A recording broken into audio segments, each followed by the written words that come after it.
பிரேமலதாவை விரட்டிய எடப்பாடி, அரவணைத்த ஸ்டாலின், தேமுதிகவில் புதிய திருப்பம். நடந்தது என்ன? இது பற்றி விரிவாக பார்க்கலாம் இந்த செய்தி தொகுப்பில். வரக்கூடிய சட்டமன்ற தேர்தலில் தேமுதிக யாருடன் கூட்டணி என்பது மிகப்பெரிய எதிர்பார்ப்பாக இருக்கிறது. இது தொடர்பாக கட்சியின் பொதுச் செயலாளர் பிரேமலதா விஜயகாந்த் தற்போதைய சூழ்நிலையில திமுக மற்றும் அதிமுகவுடன் திரைமறைவு பேச்சுவார்த்தைகள் ஒருபுறம் நடத்தி வந்துட்டு இருக்காங்க. இதன் பின்னர் ஜனநாயகன் விவகாரம் முடிந்த பிறகு தமிழக வெற்றிக் கழக தலைவர் விஜயுடன் கூட்டணி பற்றி பேச இருக்காங்க. இது தொடர்பாக பிரேமலதா விஜயகாந்த் ஒரு முடிவுக்கு வர முடியாமல் குழப்பமான சூழ்நிலையில இருக்காங்க அப்படின்னே சொல்லலாம். இந்த நிலையில அதிமுகவுடன் கூட்டணி இல்லை என்கின்ற ஒரு சூழ்நிலை தற்போது ஏற்பட்டிருக்கிறது. பிரேமலதா விஜயகாந்த் கோரிக்கைகளை கேட்ட எடப்பாடி பழனிசாமி எரிச்சலும் கோபமும் அடைந்திருக்கிறார். தற்பொழுது தேமுதிக கூட்டணி தொடர்பாக திரைமறைவில் என்ன நடக்கிறது என்பது குறித்து ஜெம் தொலைக்காட்சி வழங்கும் சிறப்பு செய்தி தொகுப்பை இப்போது பார்க்கலாம்.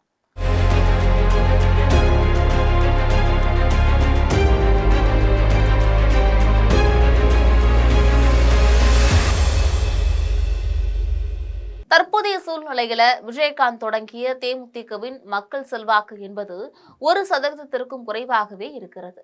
இருந்த போதிலும் விஜயகாந்தின் மறைவு தேமுதிகவுக்கு அனுதாப அலை வாக்கு வங்கியை பெற்றுத்தரும் என அரசியல் கட்சிகள் நம்புகிறது.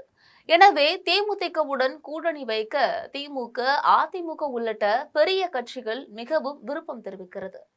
அந்த வகையில பிரேமலதா விஜயகாந்த் கடலூர் மாநாட்டை மிக பிரம்மாண்டமாக நடத்தி காட்டினாங்க. இந்த மாநாட்டில் எல்லோரும் எதிர்பார்த்ததை விட 1,00,000க்கும் மேலானவர்கள் திரண்டிருக்கிறார்கள் என்பதும் குறிப்பிடத்தக்கது.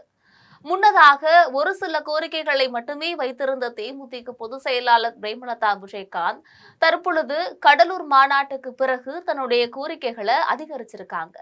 அந்த வகையில அவங்க சில முடிவுகளை எடுத்து வந்திருக்காங்க. அதாவது, ஒரு ராஜ்யசபா பதவி தர வேண்டும், இரட்டை இலக்கத்தில் தொகுதி ஒதுக்கி தரப்பட வேண்டும், தேர்தல் செலவுகளை ஏற்றுக்கொள்ள வேண்டும் என சில கோரிக்கைகளை வச்சிருக்காங்க.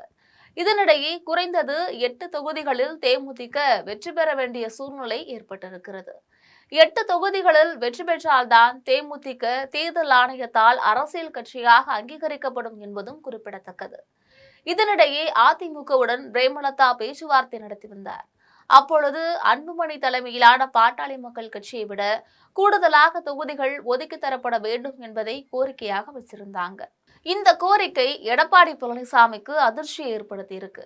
பாமகவினை விட தேமுதிக பெரிய கட்சியா என்று முக்கிய நிர்வாகிகளிடம் அவர் சற்று உணர்ச்சி வசப்பட்டு பேசியிருக்காரு. எந்த சூழ்நிலையிலும் பாட்டாளி மக்கள் கட்சியை விட அதிகமான தொகுதியை தேமுதிகவுக்கு ஒருபோதும் ஒதுக்க முடியாது என்ற முடிவில் இருக்கிறார் எடப்பாடி பழனிசாமி. இருந்த போதிலும் டெல்லி பாஜக மேலிடம் தேமுதிக கூட்டணியை வலியுறுத்தி வருகிறது. இதன் நிமித்தமாக எடப்பாடி பழனிசாமி பொறுமை காத்து வருகிறார். பிரேமலதா விஜயகாந்த் தரப்புல 9 தொகுதிகளை ஒதுக்கி தருவதாக அவங்க பேச்சுவார்த்தை நடத்தினாங்க. ஆனால் இதற்கு பிரேமலதா விஜயகாந்த் சம்மதிக்கல. இந்த நிலையில திமுக தரப்பிலிருந்து பிரேமலதா விஜயகாந்திற்கு ஒரு அழைப்பு வந்திருக்கிறது. இதுல தேமுதிகவுக்கு திமுக தரப்புல 18 தொகுதிகள் ஒதுக்கி தரப்படும், ஒரு ராஜ்யசபா பதவியும் தரப்படும், இது மட்டுமல்ல தேர்தல் செலவுல பாதி அளவு உதவிகள் செய்யப்படும் அப்படின்னு அழைப்பு வந்திருக்கிறது.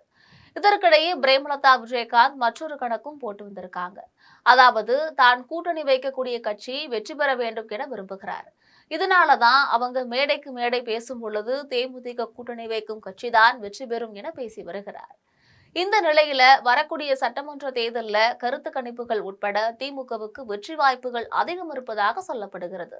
எனவே திமுகவுடன் கூட்டணி வைத்துக் கொள்ளலாம் என பிரேமலதா விஜயகாந்த் முடிவு செய்திருப்பதாக தெரிகிறது. திமுகவை பொறுத்த வரைக்கும் தனக்கு 18 தொகுதிகள் என்பது மகிழ்ச்சியான விஷயம்தான் என பிரேமலதா விஜயகாந்த் கருதுகிறார். இதனிடையே தமிழக வெற்றிக் கழகத்துடனும் அவர் இறுதிக்கட்ட பேச்சுவார்த்தை நடத்த முடிவு செய்திருக்கிறார்.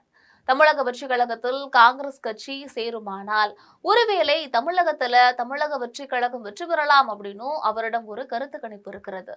அதே சமயம் நடிகர் விஜயும் தேமுதிகவினை தன்னுடன் சேர்த்து கொண்டால் மிகப்பெரிய வெற்றி கிடைக்கும் என கருதுகிறார். எனவே தேமுதிகவிற்கு 40 தொகுதிகள் வரை ஒதுக்கி தர அவர் தயாராக இருக்கிறார். தேர்தல் செலவையும் கவனித்துக் கொள்வதாக சொல்லியிருக்கிறார். எனவே இது குறித்து பிரேமலதா விஜயகாந்த் என்ன முடிவு எடுக்க போகிறார் என்பது தெரியவில்லை. தற்போதைய சூழ்நிலையில திமுகவுடன் கூட்டணி அமைப்பதற்கான வாய்ப்புகள் ஏற்பட்டிருக்கிறது. இருந்த போதிலும் இது குறித்த அறிவிப்பை தற்போது அவங்க வெளியிட விரும்பவில்லை. நடிகர் விஜயுடனும் பேச்சுவார்த்தை முடித்த பிறகு தன்னுடைய அறிவிப்பை அவர் வெளியிடுவார். அநேகமாக பிப்ரவரி முதல் வாரத்துல தேமுதிக யாருடன் கூட்டணி என்ற தகவல்கள் தெரிந்துவிடும். இதற்கிடையே ராமதாஸ் தலைமையிலான பாட்டாளி மக்கள் கட்சியில திமுகவுடன் கூட்டணி சேர்ப்பதில் தற்பொழுது சிறிய குழப்பம் ஏற்பட்டிருக்கிறது. இது தொடர்பாக விடுதலை சிறுத்தைகள் தலைவர் தொல் திருமா இன்னமும் தன்னுடைய முழுமையான முடிவு தெரிவிக்கவில்லை. அவரிடம் இது குறித்து பேசிய போது சற்று பொறுங்கள், நான் யோசித்து சொல்கிறேன் என்று பதில் சொல்லியிருக்காராம். காரணம், ராமதாஸை இணைத்துக் கொள்ளும் பொழுது விடுதலை சிறுத்தைகள் கட்சியில் ஏராளமான நிர்வாகிகளும் தொண்டர்களும் குழப்பம் அடைகிறார்கள், விசிகவுக்கு எதிராக கிளம்புகிறார்கள் என்ற சூழ்நிலை இருக்கிறது. இதன் காரணமாக விசிக தலைவர் தொல் திருமாவளவன் இன்னமும் சரியான முடிவு எடுக்கவில்லை. எனவே ராமதாஸ் விவகாரம் தற்பொழுது ஓரம் கட்டப்பட்டிருக்கிறது. இருந்த போதிலும் கடைசி முடிவாக ராமதாஸ் தலைமையிலான பாட்டாளி மக்கள் கட்சி திமுகவுடன் கூட்டணி வைக்கும் என்பது ஒரு உறுதியான தகவலாகும். இது போன்ற அரசியல் செய்திகளை தெரிந்து கொள்ள ஜெம் தொலைக்காட்சியுடன் எப்பொழுதும் இணைப்பில் இருங்கள். நன்றி.